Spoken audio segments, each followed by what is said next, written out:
Ce fut dans cette grande chaleur d'ambiance que le vénérable suprême évangéliste Oli Oussou Fabien a été officiellement installé dans ses fonctions de chargé spirituel de la paroisse El Beraka Beret Eli de Tankwe. Comme étant écrit dans la constitution de l'église du christianisme céleste par le père fondateur de cette congrégation, révérend prophète pasteur Samuel Bileo Joseph Oshofa, tout chargé nommé dans une paroisse par le siège suprême doit être officiellement installé par le révérend pasteur. Celui-là qui incarne la haute fonction spirituelle et administrative de cette église. Pour l'heure, c'est le révérend pasteur Bennett Adeogun Akande qui assume cette fonction. L'homme a envoyé une forte délégation venue de la paroisse mère pour installer officiellement le vénérable suprême Oli Oussou Fabien dans ses fonctions ce dimanche 12 février en tant que chargé de la paroisse El Beraka Beret Eli de Tankwe, 6 dans la sous-région Godomessé que préside le vénérable suprême évangéliste Oli Berhin Nestor. En effet, la décision pastorale nommant le vénérable suprême Oli Oussou Fabien en tant que chargé dans cette paroisse était proposée par le président de la région de l'Atlantique, vénérable suprême évangéliste Adjassé François, et qui a été approuvé par le conseil pastoral, à sa tête le révérend pasteur Bennett Akande Adeogun. Cette décision est lue ici par son secrétaire particulier suprême Abel Togbeji. Décision pastorale numéro 022-22-BA-ECC-BA-DC-BA-CSS-BA-SG-BA-SA portant nomination de chargés paroissiaux dans les régions de l'Atlantique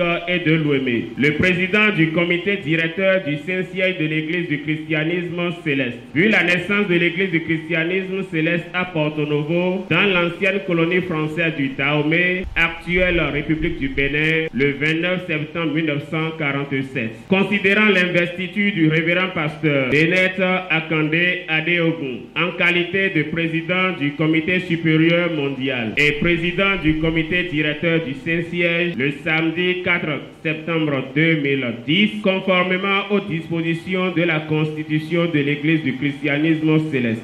Vu les nécessités de service, sur proposition du président de la région de l'Atlantique, après avis du comité directeur du Saint-Siège de l'Église du christianisme céleste, décide, article 1er, région de l'Atlantique, le vénérable suprême évangéliste Oli Oussou Fabien est nommé chargé de la paroisse El Beraka Beret Eli de Tankwe dans la sous-région de Godomessé.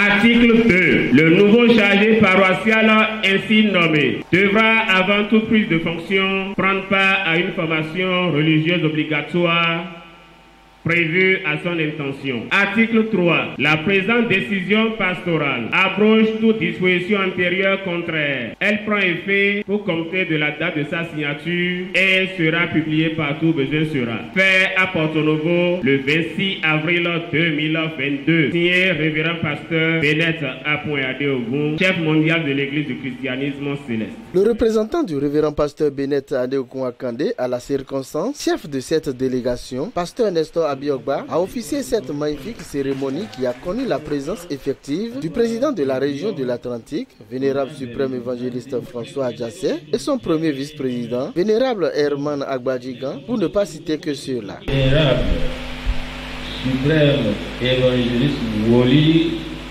Oussou Fabien. Papa. Toi, j'ai toi, chef pas.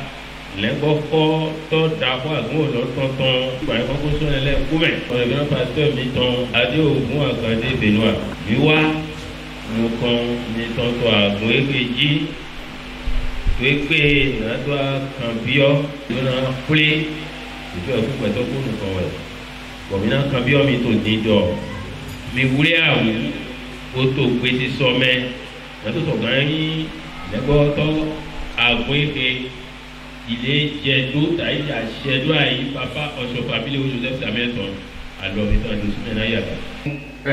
On dit que le Dioko Beto Possi Mukondo, now what on Kelly de Djedou, Chikwe Yapo Beto Possi Mukon, to Chikwe Yapo Beto Possi, to Chikwe Yapo Beto Possi Mukon, now what on Lona Sito Nasensier, Maranka Palo Poto Saint-Tom. Il faut un pardon. Je papa va aussi donc.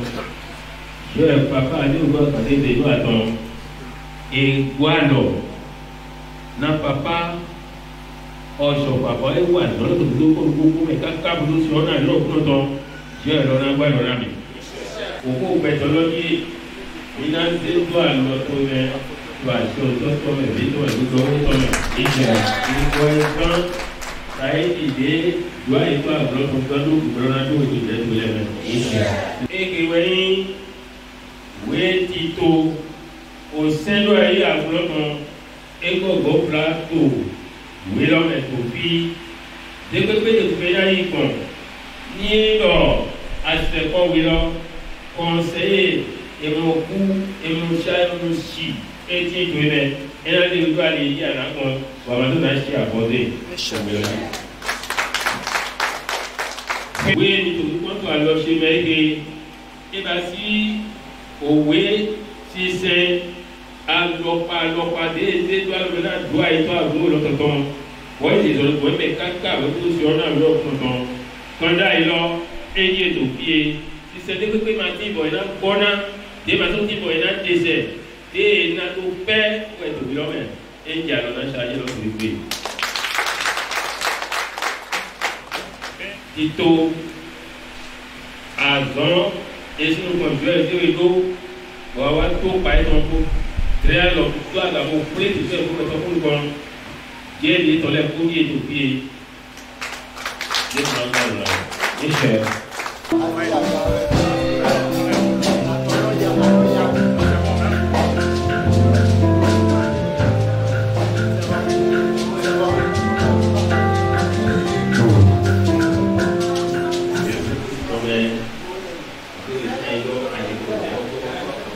wiki aloko jojo patona ko na ga ko do ku isha na bata to na be to shi wa na te do we isha jojo Jesu Kristo pro me to vive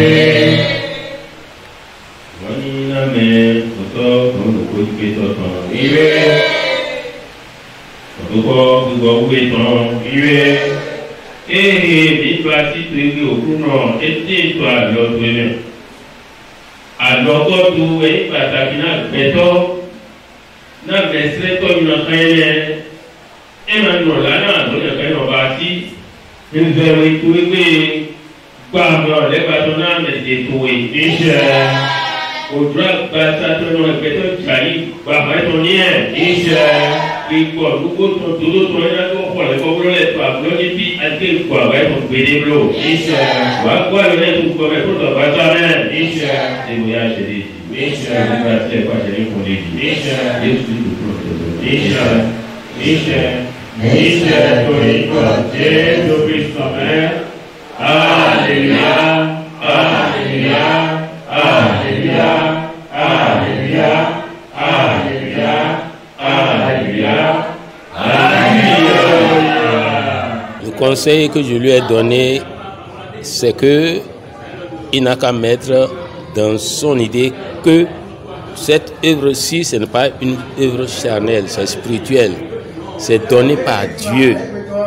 Et le commencement de cette œuvre, réellement connue maintenant, c'est depuis 1947, à travers la force qu'on a donnée au révérend pasteur Osofabile ou Joseph Samuel, que l'appel soit avec son âme et que l'appel de Dieu soit avec nous sous le soleil ici. Parce que l'église là, ce n'est pas l'église comme les autres églises, c'est une église révélée par Dieu, Dieu lui-même.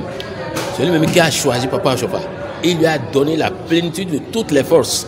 Ce qu'il est en train de faire ici, ce n'est pas affaire charnelle, c'est l'affaire d'Esprit Saint, de rester toujours en esprit.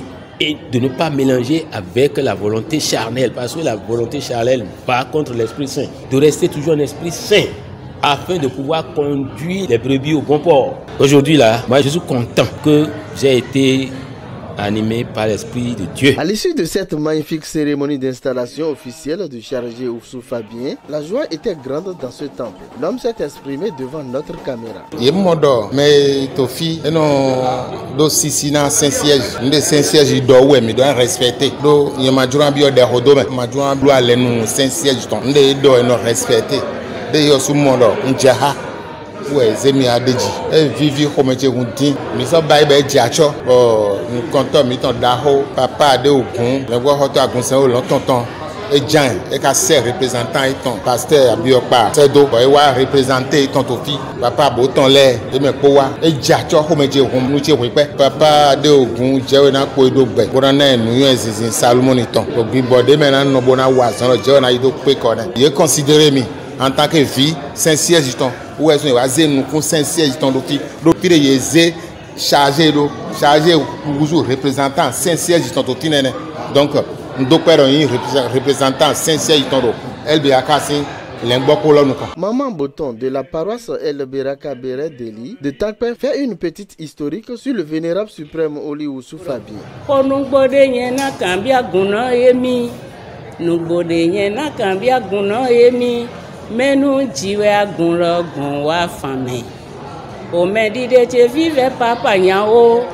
Joseph jiwe agunlo gun wa fami.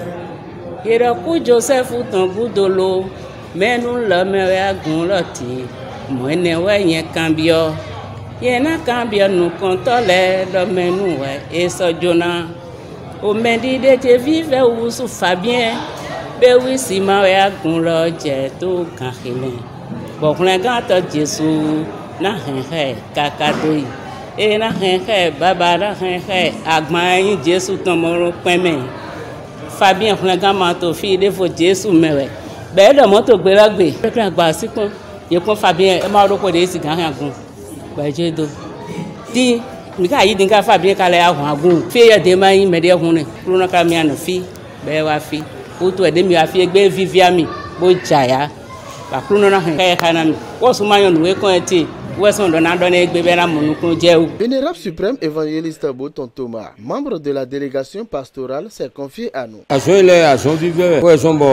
Révérend pasteur Papa Ade Ogun, Agunlo, et c'est un peu Saint-Di, mais les Pomaka s'étonnent à Aguno, mais les s'étonnent à Aguno, Bodura Watroje, Agunoton.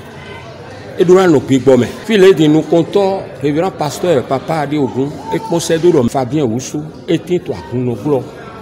Boso se tona aguno e me file po eno se mi doro minize mesi ane me de moro melo jehe u eno se mi dobo mino yimro bai ceremony de mi ba ye gbele kaka boze si ane no e ka jo to fitu egbele bi bojo to edo mi de kro ba egbon to akunwe mi lo tonton me u kere we mi ba to fitu egbe bon wa di do se do akunu konto le charger le pour mo ye ni gobi ogbo me o se tona Saint-Siège.